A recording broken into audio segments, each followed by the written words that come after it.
Welcome in, Dween Nation. We are the Dween Sports Podcast, and we are just about to get started. But before we do, we'd love if you could like, comment, subscribe, and share so we can continue to be your fantasy sports podcast.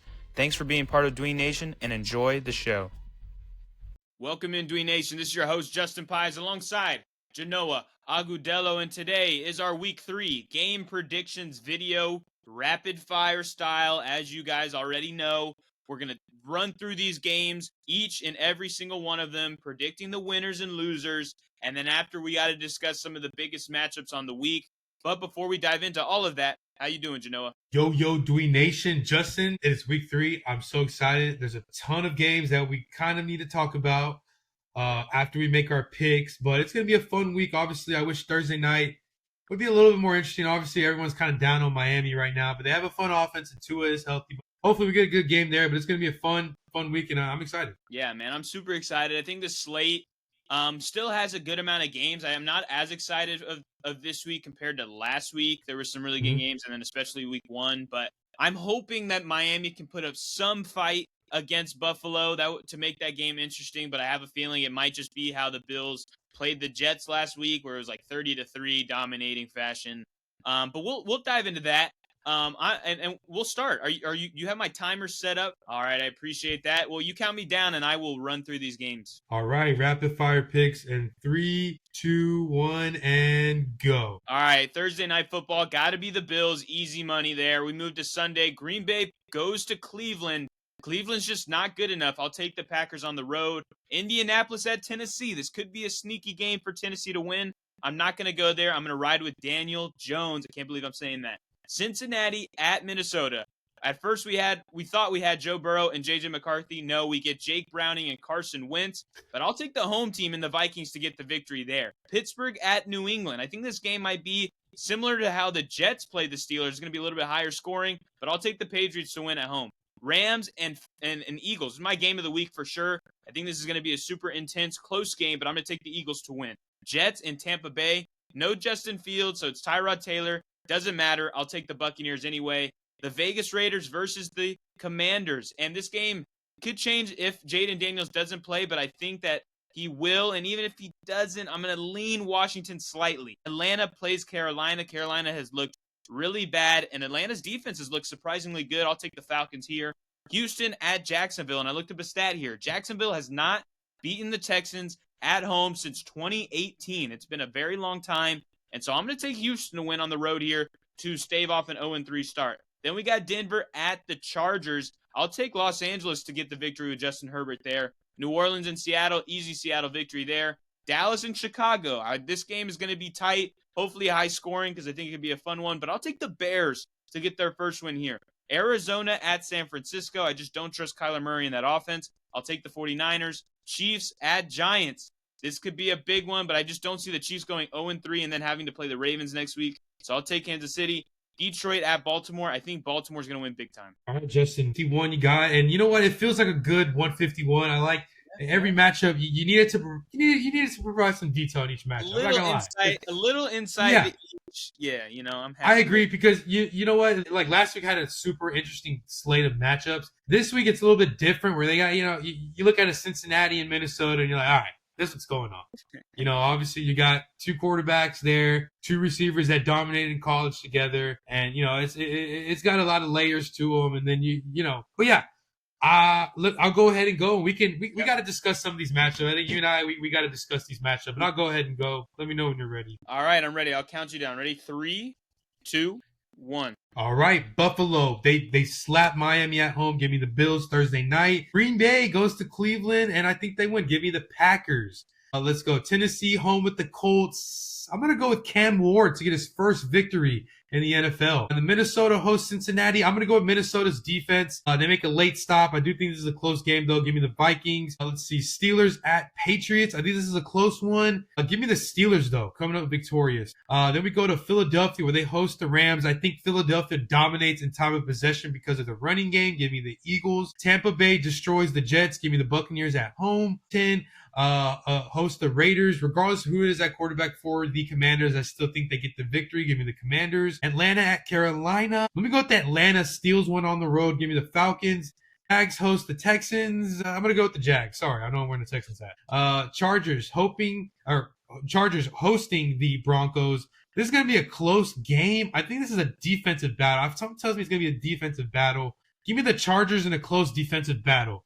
Seattle hosts the Saints. Give me Seattle. Chicago and Dallas, a very interesting game, and I think it's my game of the week. At Soldier Field, let me go with the Bears, stealing one at home. San Fran hosts Arizona. I think Kyler struggles against this San Francisco defense. Give me the 49ers. The Chiefs have a big-time game. They prove it on the road. Obviously, the Giants aren't that quite impressive, but I think Kansas City defense is the reason why they win. Give me the Chiefs.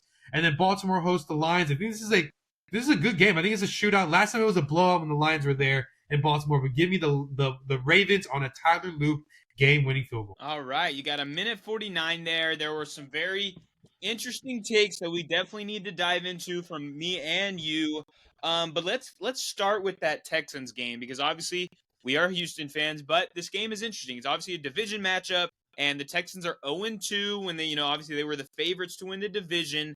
But tell me why you have Jacksonville, and how you see this game playing out. Man, Justin, I think that this Jacksonville offense is catching their stride. I mean, week one, they played the Panthers. It was, they won by 16. The defense kind of dominated, right? But then here, this past week in Cincinnati, they lost, but I feel like their offense is good enough to beat my Texans. And, I saw my Texans in person last week in Tampa Bay. I mean, it's the same offense, right? You got Liam Cohen there last year. Now you got Liam Cohen's team this year. And I feel like it's kind of the same thing. I mean, Trevor and Baker, kind of similar players, former picks overall, number one picks overall, and they have that same orchestrated offense. And here's another thing, Justin. Rachaad White and Bucky Irvin did pretty good against Houston. Bucky Irvin had 80 total yards. He had a really good fantasy day, catches, 5-6 catches. And then Rachaad White gets the touches late in that game, the yards, the game-winning touchdown. And now here in Jacksonville, I see Bejan Tootin and Travis Etienne getting touches. I mean, Etienne scored last week, right? He had a great game last week, but then Tootin had a touchdown off a screen pass. And so I think that the way that the Buccaneers beat the Texans last week could be a loophole in a way to beat them this week. And, you got a younger receiver where Ibuka made a great play last week against the Texans late in that drive. I think he scored a touchdown as well. Yeah. And then you got Brian Thomas, who's just about the same age. You got Travis Hunter there at home. And it's kind of the same formula. You got Liam Cohen there now. And it's Liam Cohen's offense last year. It's not too far off the apple tree, as you say, right? And so, I just think that offense can operate. And I don't know, Justin, I'm a little worried about this offensive line for my Texans. And, man, we just cannot block CJ. He's just running for his life. Yeah, and I have a follow-up question. Since you predict that the Texans are going to start 0-3, would you say your new favorites to maybe win the division is the Colts, is Jacksonville? Who kind of is the top team besides Houston? You know what? I do have to give it to Jacksonville because their offense to me is going to take off. I think Liam Cohen being there, now I wouldn't say take off like records, but I feel like they're improving week by week. They're going to catch their stride. Trevor Lawrence is not a rookie quarterback. He's been in the league for some time now. He's won a playoff game. He's been through a numerous amount of coaches and coordinators. So he's a veteran now, Justin. He's considered a veteran quarterback. And you got young talent around you that is elite. I mean, we like Strange at tight end. We like the two running backs, Brian Thomas, Love. Travis Hunter, we'll see how much snaps he'll get at wide receiver. But still, Justin, I mean, they got some good talent. I even like Parker Washington. Shout out to Parker Washington, number 11. Really good player. And so, I don't know, Justin. I feel like this offense is taking a little bit of a stride. And I think that the Texans right now, I can't figure out for the life of me how we can block CJ. In a perfect world, Justin, I still don't see us blocking for CJ. I just don't. Yeah, and the Jaguars got, Josh Hines, Allen, and Trayvon Walker to blitz to blitz. And it doesn't matter who it is. You're right. Anybody's getting through that offensive line, unfortunately. The reason I went Houston is just because they have had the dominance in Jacksonville, winning the last, I believe, 6 to 7 matchups. And so I'll take the pedigree there. And I am hoping and praying that we get Christian Kirk back in the lineup for a revenge game against his former team.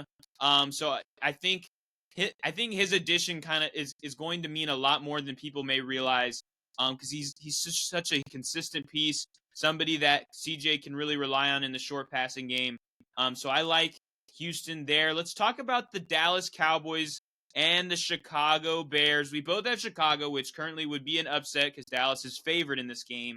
But if you had to kind of sort out the players in this game, what are you gauging with? Obviously, you're starting CeeDee Lamb, but what about guys like Roma Dunze, DJ Moore, Swift, and then what Pickens and Javante and the quarterbacks? Well, okay, I'm starting Caleb Williams. I know we talked about in our starts and sit. I'm starting him in our elite league there.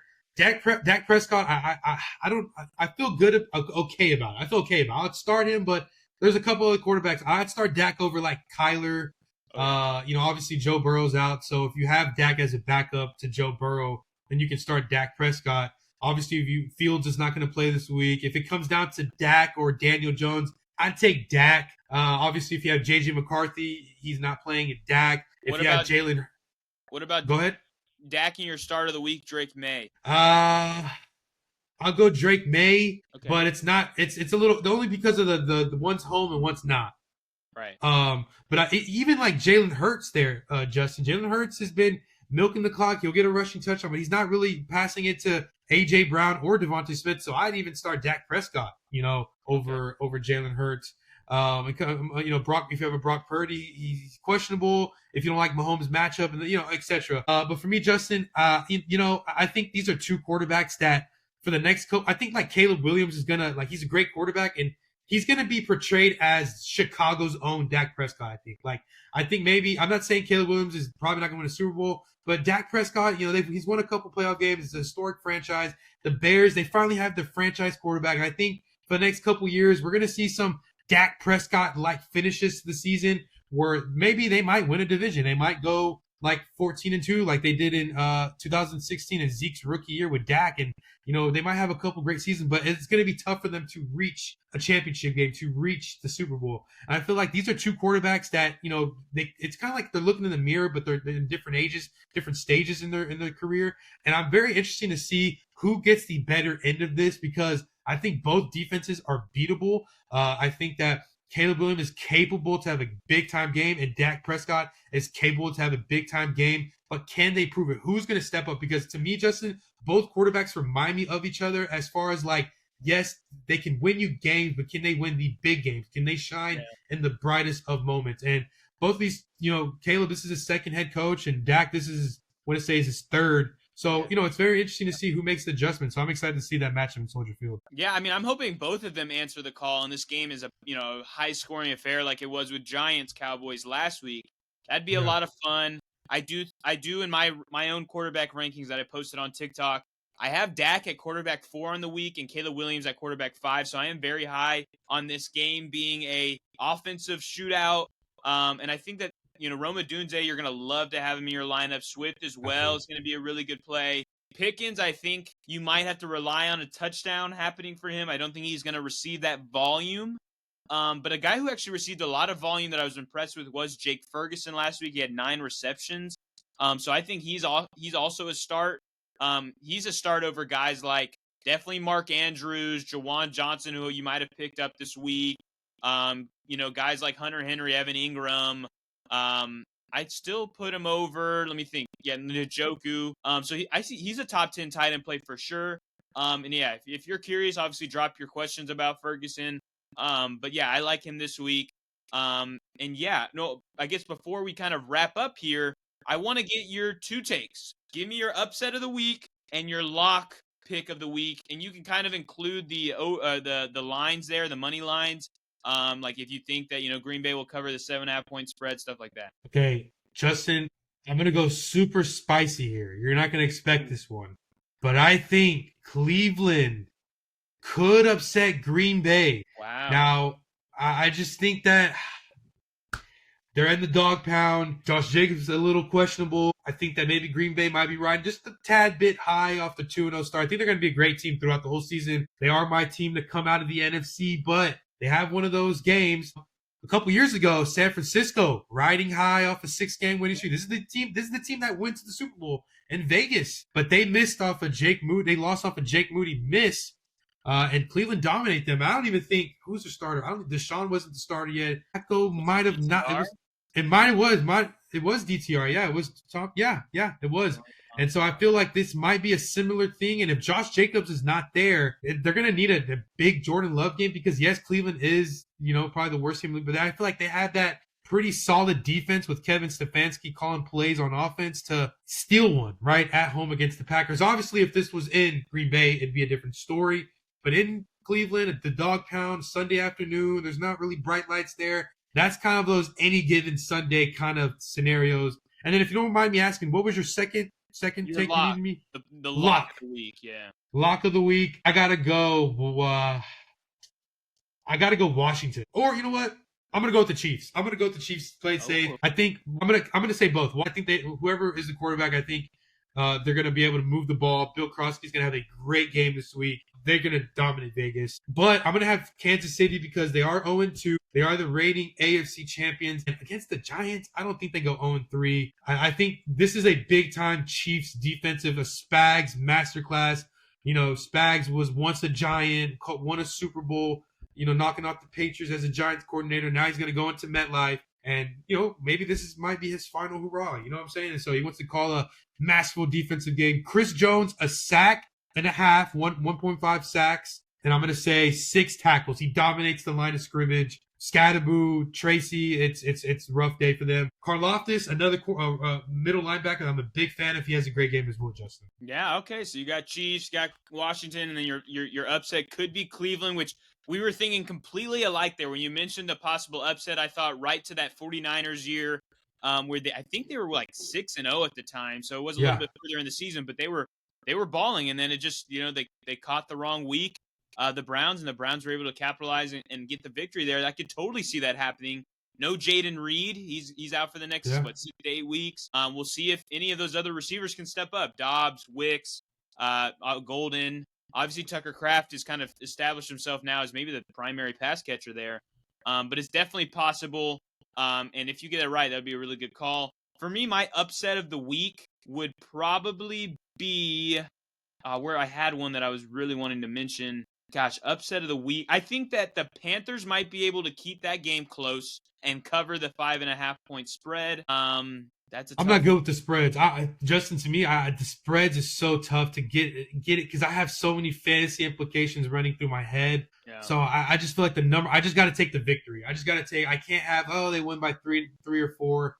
Because it's tough, it's really tough. Because my mind is like really engined by fantasy football. Yeah, no, I hear you. I'm definitely wired the same way there. If I had to look at locks, I feel like I actually have a solid amount of locks. Like I think the Bills are going to win by more than 11.5. Oh yeah. I think that Tampa Bay will probably win by more than 6.5 against a backup quarterback. I think Seattle's going to dominate the Saints. I know the Saints have kept close in their first 2 games, but I think Seattle's going to be. Surprisingly, that's the 3rd straight game they play against an NFC West opponent. But I think Seattle's just going to be ready and get the victory there, cover that spread of 7.5. And I think Baltimore will win by more than 4.5. So those 4 I'm actually pretty confident with.